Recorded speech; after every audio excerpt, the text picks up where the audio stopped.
ಎಲ್ಲರಿಗೂ ನಮಸ್ಕಾರ. ನಾನು ಶುಭಲಕ್ಷ್ಮಿ. ಇವತ್ತು ನಾನು ಅಲಸಂಡೆ ಮತ್ತು ಬೆಂಡೆ ಮಾಡುವುದು ಹೇಗೆ ಅಂತ ಈ ವಿಡಿಯೋದಲ್ಲಿ ನಿಮಗೆ ತಿಳಿಸುತ್ತೇನೆ. ಹೀಗೆ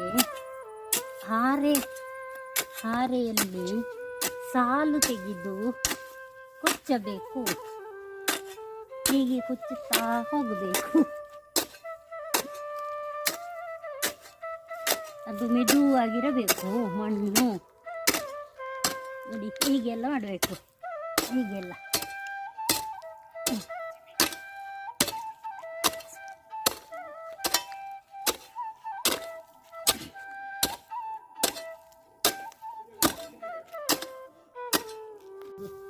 ಗೊಬ್ಬರದ ಹುಡಿ ಹಾಕಿದ್ರೆ ಮೊಳಕೆ ಚೆನ್ನಾಗಿ ಬರ್ತದೆ. ಮತ್ತೆ ಬೀಜ ಹಾಕಿ ಅದಕ್ಕೆ ನೀರು ಹಾಕಬೇಕು. ಹೀಗೆ ಹಾಕಬೇಕು.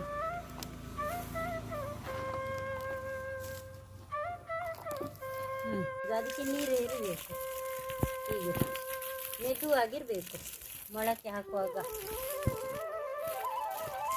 ಪೈಪಲ್ಲಿ ಹಾಕಿದ್ರೆ ಒಳ್ಳೆಯದು. ಇಲ್ಲಿ ಪೈಪಿನ ವ್ಯವಸ್ಥೆ ಆಗಬೇಕಷ್ಟೇ.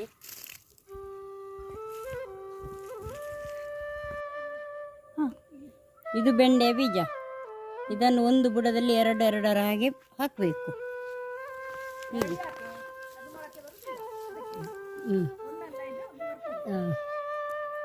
ಒಂದು ಸಾಕಾಗ್ತದೆ, ಆದರೆ ಮೊಳಕೆ ಬಾರದಿದ್ರೆ ಅಂತ ಹೇಳಿ ಎರಡು ಹಾಕೋದು. ಸಾಧಾರಣ ಒಂದು ಕೋಲಿನಷ್ಟು ದೂರಕ್ಕೆ ಹಾಕಬೇಕು. ಒಂದು 10 ಫೀಟ್ ಅಂತರದಲ್ಲಿ ಹದಾಕೆ ಮಣ್ಣು ಮುಚ್ಚಬೇಕು. ಹೀಗೆ ಹೀಗೆ ಹೀಗೆ ಸ್ವಲ್ಪ ಮಣ್ಣು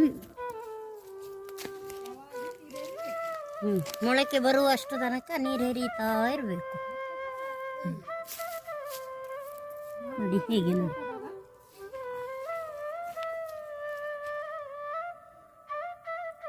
ಹೀಗೆ ನೋಡಿ, ಸಾಕು. 3 ಕಾಸು ಬೀಜ.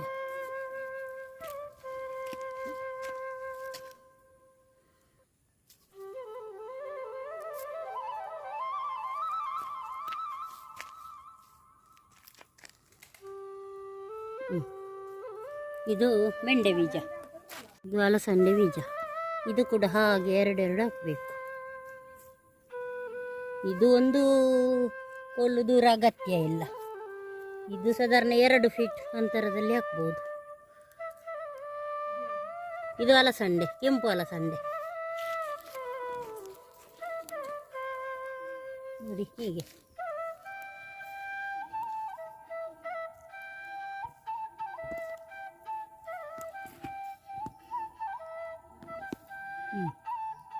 ಆಮೇಲೆ ನೀರು ಹಾಕಬೇಕು ಇದಕ್ಕೆ. ಇಲ್ಲದ್ರೆ ಮೊದಲು ಹಾಕಿದ್ರೂ ಆಗ್ತದೆ, ಮತ್ತೆ ಹಾಕಿದ್ರೂ ಆಗ್ತದೆ. ಮೊಳಕೆ ಬರಲಿಕ್ಕೆ ನೀರು ಅಗತ್ಯ. ನೋಡಿ, ಈ ಥರ.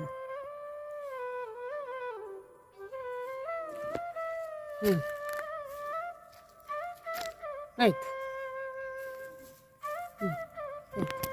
ಬೆಂಡೆ ಮತ್ತು ಬೆಂಡೆ ಬೀಜ ಹಾಕಿ ಹೇಗೆ ಮಾಡುವುದೆಂದು ನಿಮಗೆ ಈ ವಿಡಿಯೋದಲ್ಲಿ ತಿಳಿಸಿದ್ದೇನೆ. ಇನ್ನು ಮುಂದಿನ ವಿಡಿಯೋದಲ್ಲಿ ಗಿಡಗಳ ಬಗ್ಗೆ ಮಾಹಿತಿಯನ್ನು ಕೊಡುತ್ತೇನೆ.